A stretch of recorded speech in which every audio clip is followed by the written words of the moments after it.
عاجل وبالفيديو.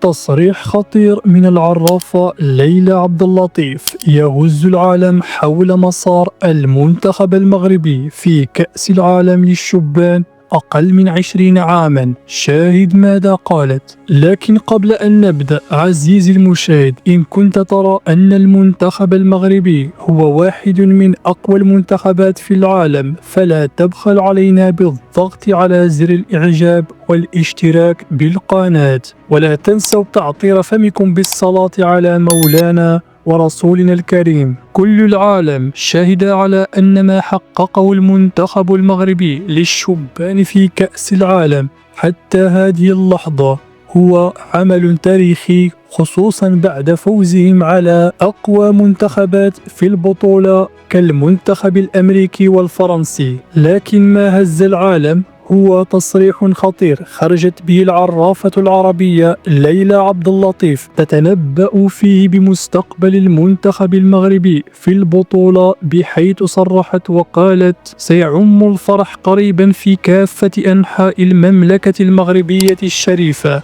سيخرج الناس إلى الشوارع لمشاركة المنتخب المغربي فرحة الفوز باللقب الأول لهم في كأس العالم. كلانا نعرف أن ليلى عبد اللطيف قد قامت من قبل بالتنبؤ بأحداث قد وقعت بالفعل، فهل يا ترى سوف يفوز المنتخب المغربي باللقب أم سيبقى هذا مجرد حلم؟ في النهاية عزيزي المشاهد، لا تنسى أن تشاركنا رأيك حول ما صرحت به العرافة ليلى عبد اللطيف، واضغط على زر الاشتراك لكي يصلك كل جديد.